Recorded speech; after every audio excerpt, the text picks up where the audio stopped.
నమస్తే. ఏం పేరు మీ పేరు? కాజమియా.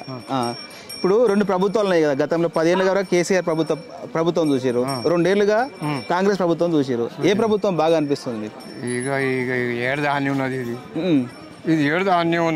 ఏది? ఏం పర్లేదు, మాట్లాడు. తెలంగాణ టీఆర్ఎస్ గవర్నమెంట్ బాగుండేనా? ఇప్పుడు కాంగ్రెస్ గవర్నమెంట్ ఇప్పుడు ఆయన నీళ్ళే దాపుతున్నాడు, మరి దగ్గరికి వెళ్ళి తెచ్చండి ఆయన. ఈయన ఏం లేదు. ఆ దొంగలే ఇంట్లో కాంగ్రెస్ దొంగలు ఇంట్లోకి వచ్చారు. ఇంకా కొత్తగా ఎవరి పేరు చెప్పాలి? టీఆర్ఎస్ ఎమ్మెల్యేలు అంతా ఇంట్లోకి వచ్చారు. ఇప్పుడు ఆ మందలు కట్టారు, ఈ మందలు ఇంతులు దొంగలు. ఎవరికి న్యాయం చెప్పేటోడు ఏ లీడర్ ఉన్నాడు ఇక్కడ రమ్మని. ఇప్పుడు స్వార్థం కొడుకులే. ఇప్పుడు వచ్చే పేరు చెప్పుడు కానీ స్వార్థం కొడుకులే. ఏ రాజకీయమైన స్వార్థం కొడుకు.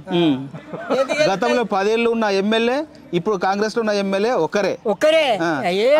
అభివృద్ధి ఏమైనా కొనసాగి అంటాడు కానీ చేసి చూపెడితే లెక్క. 7 రోజులు ఆడిని, 7 గుంతలు ఆడిని. ఇగో ఏడేసిన గొంగడు ఆడిని. ఫ్రీ బస్ ఇచ్చింది కాదు, బాగానే ఎప్పుడు అది అనవసరం. ఇష్టం వస్తే 10 రూపాయలు తక్కువ చేసేది ఉండే.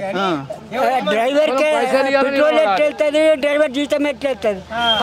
20 రూపాయలు టికెట్ 10 రూపాయలు చేయను ఉండే లెక్క. ఇగో జీతాలు వెళ్తలేవు, బస్కు డీజిల్ వెళ్తలేదు. ఎవడు ఇమ్మన్నాడాలను సగం చేసి అన్ని ఇచ్చేది ఉండే. ఇక అది లేదు, ఇది లేదు, ఏది లేదు. లీడర్లే అన్ని ఎక్కడ తింటారు. పబ్లిక్ సేవ్ చేసే ఇవ్వలేడు. నేను మాట్లాడితే ఇప్పుడు రమ్మని ఏ లీడర్ అయినా రైతులు అంటారు. మళ్ళా ఓట్లు వేసేటప్పుడే రైతు అంటారు. వాడు గెలిచినాక రైతు అమ్మ ఇట్లున్నది కథ. సరే, ఈసారి మళ్ళీ ఎన్నికలు జరిగితే యాదయ్యకు ఓటేసి గెలిపించగలుగుతారా? వాడు ఊళ్ళకే రాడు. సింగపురం ఇప్పుడు రమ్మని, సింగపురం ఊళ్ళకి రమ్మని, యాదయ్య రమ్మని. ఇప్పుడు మేము మాట్లాడతాం, ఈడు వచ్చిన మాట్లాడతాం, ఊళ్ళకి వచ్చిన మాట్లాడతాం. కాదు లీడర్ కాదు. ఒకడు చెప్తే ఈ పని చేయొద్దంటే ఊళ్ళోకి వచ్చి నలుగురు పబ్లిక్ మంచిగా చెడ్డగా చూసినోడు వాడు పెద్ద మనిషి.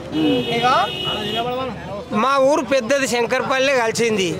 మసానా వాటికే లేదు ఇప్పటికి. ఏది రాజకీయం? శ్మశాన వాటిక ఇప్పటి వరకు నిర్మాణం జరగలేదు. మీకు ఏడ జరిగింది?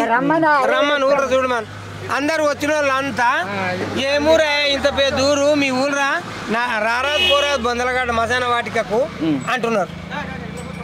అంటే మేమన్నాము, మొత్తం 3 నంబర్లు ఉన్నారు మున్సిపాలిటీలా, వాళ్ళు వంచుకున్నారు. అయ్యా మరి ఇది ఎవరికి వచ్చిందో అన్నం. పేదోళ్ళకి వచ్చింది గడ్డ అట్లనే, పేదోళ్ళది అట్లనే ఉంటుంది కదా. అట్లా పేదోళ్ళ గడ్డ ఎట్లుంటుంది, లేనట్టే ఉంటుంది కదా.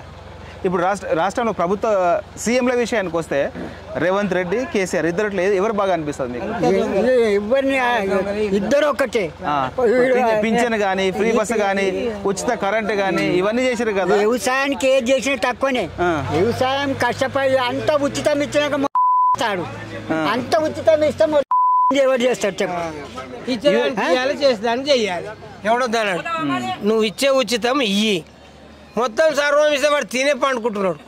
మా ఇంట్లోనే ఉచితం ఇచ్చినాక ఎవరు చేస్తాడు? యూరియా బ్యాగుల విషయం ఏంది పరిస్థితి? యూరియా బ్యాగులు అందినా మీకు? అందినా? ఇంకా తేనలేము. యూరియా తేనలేదు, అందరు లేదు. మనుషులైతే వ్యవసాయం చేస్తాడు బుక్కడు కదా, ఆ మసాలా బుక్కడు కదా, దాన్ని ఎందుకు షార్టేజ్?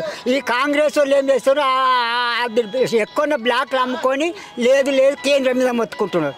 ఎవరు చేసిన వ్యవసాయానికి అది బుక్కడు కదా, పైసలు పెట్టి వచ్చే వస్తాడు. కుస్మలు కావాలి, ఇప్పుడు శనిగలు కావాలి. రాజేంద్ర నగర్ ఫోన్ చేస్తే అయిపోయినాయి. ఎవరికి ఇచ్చినట్టు అయిపోయినాయి. బ్లాక్లో అమ్ముకుంటారు. 100 ఇష్టం వచ్చినా దొరుకుతాయి. యూరియా 400 అంటే 100 సంతులు దొరుకుతాయి. అదే గవర్నమెంట్ ధర అంటే దొరుకుతాయి. ఏం చెప్పాలి? రైతు అంటారు కానీ రైతుకు చేసింది ఏం లేదు. వాళ్ళే అంతా దోసుకుంటారు, వాళ్ళే మంచిగా అవుతారు తప్ప వేరే ఏం లేదు. ప్రభుత్వం రైతుకి ఎలాంటి న్యాయం జరగట్లేదు అంటున్నారు, చేయలేకపోతుంది. ఏం జరిగింది చెప్పు? ఏం జరిగింది? ఆడదానే ఉన్నది. ఇక వాళ్ళు ఏం చేసుకుంటారు? మాసుంటారు అయితే అసలే దిగరు. ఒకడు అన్యాయం చేసినోడిని ఎదిరించినోడే వాడు లీడర్, వాడు మనిషి.